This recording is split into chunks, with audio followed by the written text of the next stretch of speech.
Now deposit कहता है, इस इस वर्ड का सेंस क्या है? आर्बिट्रेटर तभी केस को सुनेगा, पहले वो बोलेगा इतना अमाउंट डिपॉजिट करो, नहीं तो केस को सुनेगा ही नहीं। तो कहता है कोर्ट में, वो एट नहीं है, कोर्ट में fix the amount of deposit which is expected to be incurred. मतलब पहले कोर्ट बोल देगा इतना अमाउंट डिपॉजिट करो। ये अमाउंट ना दोनों को करने हैं, ये डिपॉजिट दोनों पार्टीज को करने हैं, ऐसे नहीं खाली एक पार्टी को करने हैं। और अगर काउंटर क्लेम सबमिट हो गया, मान लो दूसरी वाली पार्टी ने भी केस कर दिया, तो सेपरेट डिपॉजिट का अमाउंट होगा claim as well as the counter claim. पक्का? अगर एक पार्टी फेल होती है तो अदर पार्टी चाहे तो उसका क्लेम फाइल कर सकती है, और अगर बोथ द पार्टीज फेल करती हैं देन आर्बिट्रेटर में टर्मिनेट। अगर दोनों पार्टी डिपॉजिट फेल नहीं करेंगे तो केस को सुनेगा भी नहीं। पक्का? यहाँ आर्बिट्रेशन ख़त्म होता है। अब आता है कंसीलेशन क्या होता है। जैसे आर्बिट्रेशन होता है वैसे ही कंसीलेशन होता है। कहता है कंसीलेशन का मतलब डिस्प्यूट को सॉल्व करना विदाउट द लिटिगेशन, लॉ के थ्रू ना जाके आपने बार बार केस को सॉल्व कर दिया। ये एक इनफॉर्मल प्रोसेस है। अरे जैसे बोले तो किसी का डिवोर्स केस होता है तो बड़े आके सॉल्व करते हैं, काइंड ऑफ वो। तो कहता है कंसीलेशन का मतलब डिस्प्यूट को सॉल्व करना विदाउट गोइंग टू लॉ। ये एक इनफॉर्मल प्रोसेस है जहाँ पे हम डिस्प्यूटेंट्स को आपका एग्रीमेंट पे लेकर आते हैं। पक्का? उनके बीच में कम्युनिकेशन बढ़ा के, सॉल्यूशन बढ़ा के, सब कुछ। पक्का?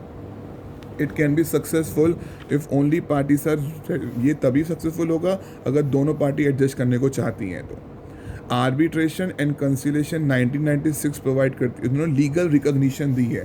पहले इसको लीगल रिकॉग्निशन नहीं थी, अब बाकायदा इसका एक्ट बन गया है। कंसीलेशन कोई ऑल्टरनेटिव नहीं है टू आर्बिट्रेशन, ये कॉम्प्लीमेंट्री है कि तुम चाहो तो कंसीलेशन के थ्रू भी अपना केस सॉल्व कर सकते हो। डन? कमेंसमेंट कैसे होगी? आप दूसरी पार्टी को नोटिस वगैरह दोगे। कंसीलेशन तभी कमेंस होगी व्हेन अदर पार्टी एक्सेप्ट करेगी उसको। पार्टी अगर आपका ना बोल देगी कंसीलेशन प्रोसीडिंग का, मतलब ये तो ऑब्वियसली बात है। कंसीलेशन का मतलब है प्यार से केस को सेटल करना, सेटलमेंट को ही बोलते हैं कंसीलेशन। तो एक पार्टी दूसरी पार्टी को इन्वाइट करेगी। कंसीलेशन तभी शुरू होगा व्हेन अदर पार्टी उसके इन्विटेशन को एक्सेप्ट कर लेगी। पार्टी कैंसिल कर देगी तो कंसीलेशन प्रोसीडिंग खत्म हो जाएगी।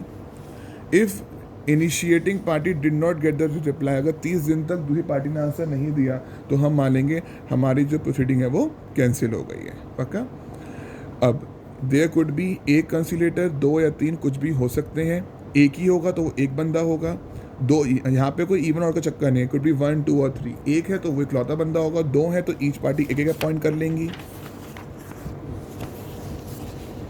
इन कंसीलेशन प्रोसीडिंग 3 है तो एक अपॉइंट कर लेगा, दोनों बाकी दोनों को अपॉइंट कर लेंगी।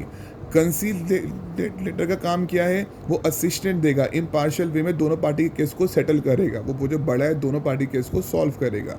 दोनों ब्रिंग द कंसीलेशन प्रोसीडिंग, जैसे सही लगेगा वैसे काम करेगा। उसका काम खाली हेल्प करना ही नहीं है, वो प्रपोजल भी देगा कि केस को कैसे सॉल्व किया जाए।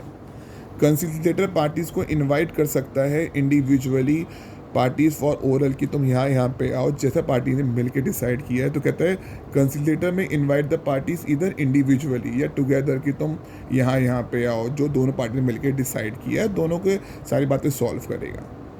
कंसीलेटर बाकायदा सेटलमेंट एग्रीमेंट देगा दोनों पार्टीज़ को। पार्टीज अपनी अपनी ऑब्जर्वेशन देंगी। रीफॉर्मुलेशन, जब कंसीलेटर जो जैसे आर्बिट्रेटर था वैसे यहाँ पे जज का नाम क्या है? कंसीलेटर है। वो बाकायदा एग्रीमेंट देगा कि ऐसे ऐसे केस को सॉल्व करना है, ये उसकी ऑब्जर्वेशंस हैं।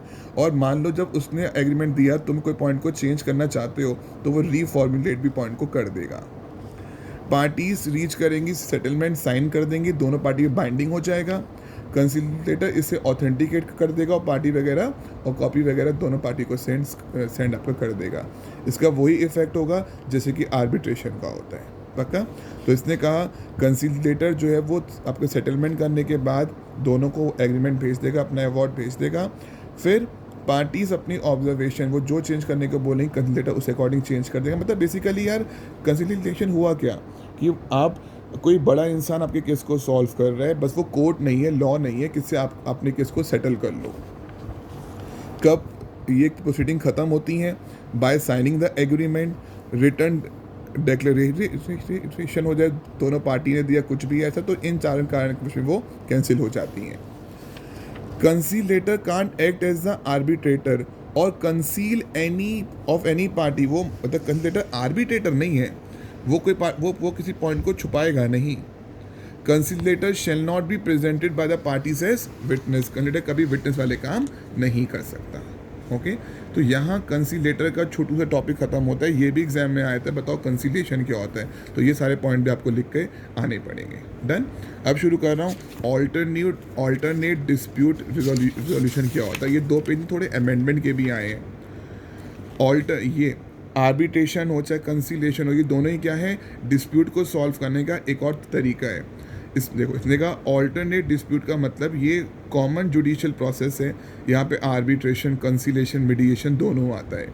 ऑल्टरनेशन फ्लेक्सिबल है, टाइम हमारे खर्चे वगैरह कम होते हैं, ये सिविल केस के साथ, फैमिली केसेस के साथ, कमर्शियल डिस्प्यूट में हेल्प करता है।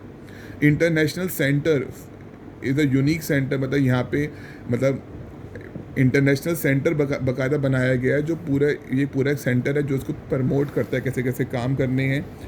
ये ऑल्टरनेटिव, ये खाली इंडिया तक ही रिस्ट्रिक्टेड नहीं है, सारी पार्टीज़ पे अप्लाई होता है। ऑल्टरनेटिव मतलब ये एक ऑल्टरनेट है, आर्बिट्रेशन और कंसिलेशन।